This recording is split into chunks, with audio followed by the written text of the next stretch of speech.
what I'd like to see in Michigan. Do you remember the movie Braveheart? Anybody remember that? Yep. Remember when he was dying on that, and they were cutting him apart, and he cried, "Freedom!" That's the way I feel. I feel like we're losing America. I feel like we're becoming what I used to fight against. And do you remember Martin Luther King's speech, "I have a dream"?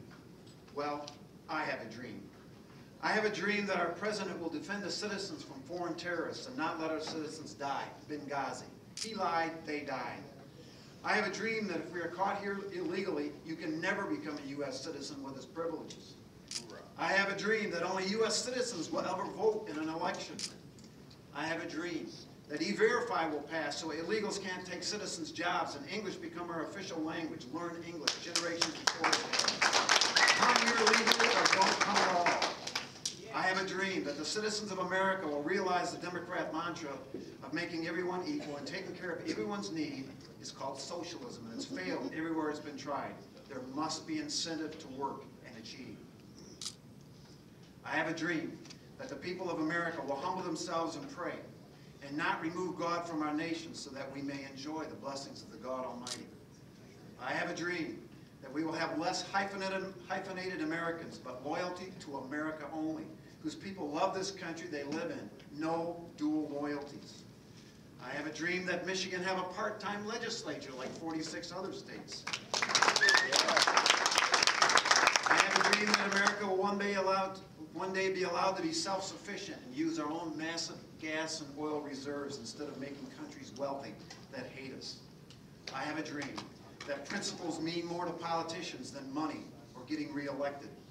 I have a dream that the Constitution means what it says, not what some liberal judge says it means. I have a dream that we don't send the military into action, into battle, unless we let them fight to win with everything at their disposal, or don't send them at all.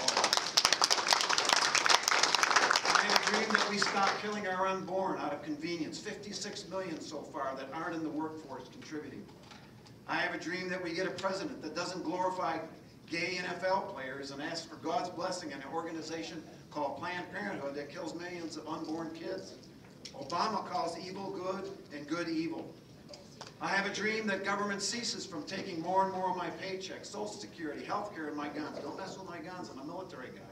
You don't mess with our cigarettes, you don't mess with our beer, you don't mess with our... I have a dream that politicians actually tell the truth. Wouldn't that be now? I have a dream that a political spin be redefined as a lie, which they mostly are. I have a dream that our kids are taught American history, the Bible, and morality in our schools, so that they know how we got here, what keeps us here, and the importance of limited government, not socialism. I have a dream that kids produced by American families have a mom and a dad who love them and support them instead of the government. It takes parents, not a village. I have a dream that people understand anyone can father a child, but it takes someone special to be a father who will be there to support them and just be there for them. I have a dream that the Constitution be adhered to by our courtrooms and judges, not by foreign law like Sharia law. That's anathema to our Constitution. I have a dream that the President and the American people will understand that we are in a war with radical Islam and the enemy is among us. I have a dream that our federal government get out of state affairs and only use the powers enumerated to them by the Constitution. I have a dream of freedom from excessive law, taxes, and onerous laws. I have a dream that the government shrinks and private businesses actually grow. Wouldn't that be great? I have a dream that Obamacare is exposed for what it promises. It promises much but delivers little and ruins our healthcare system. I have a dream that God raises up leaders that have similar dreams who will run for office and abide by their oath of office to defend the Constitution against all enemies, foreign and domestic. I have a dream that the American people will finally see Obama as one of the most socialistic presidents that has destroyed us militarily, fiscally, morally, and constitutionally. I have a dream that the government will actually cut its budget by prioritizing spending and not raising our taxes. I have a dream that we will once again be a city on a hill that others want to emulate. I have a dream that others will stand with me and make our dreams come true. Your kids and your grandkids will pay the price of the Democrat spending mantra. Their jobs will be lost to illegals and government spending. Their future prosperity stolen before they're even born. Their hope of freedom lost in onerous laws. In short, the liberals and Democrats are the enemies of hope and prosperity. For example, Let's look at unemployment rate in Detroit. After 50 years of Democratic rule, 4 years of Obama stimulus, there was 19% unemployment.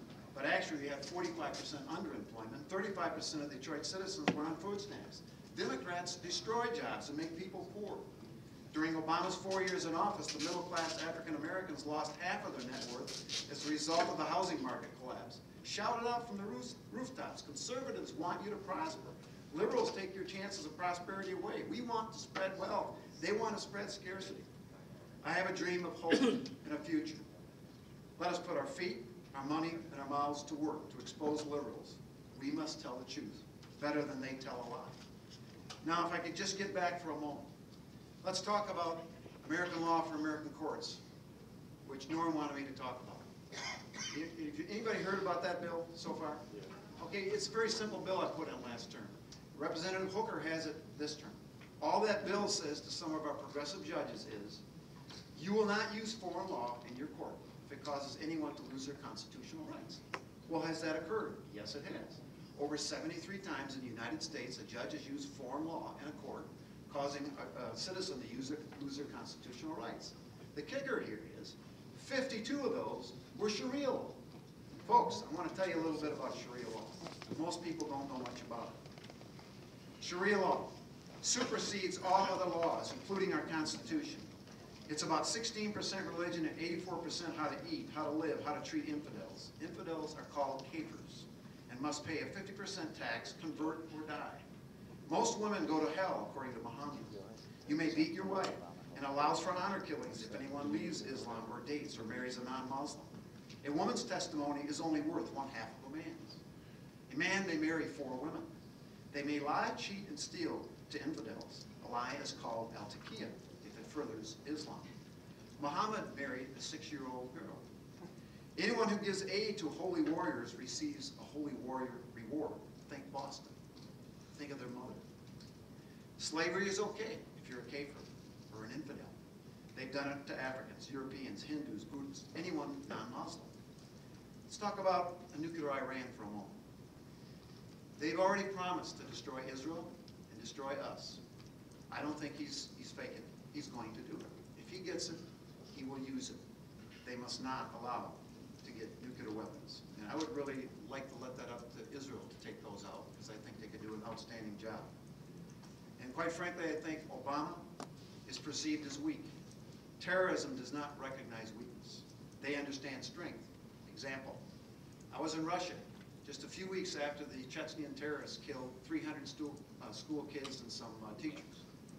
Putin shut down the news agency, went in Chechnya, killed thousands of them. He said, you do it again? I do it again. It stopped. We don't do that. We talk. Talk means nothing to a terrorist, nothing at all. Let's talk about debt. Look at pigs, Portugal, Italy, Greece, and Spain. That's us very shortly. Obama promised to cut the deficit in half his first term. Instead, he increased it by 50%.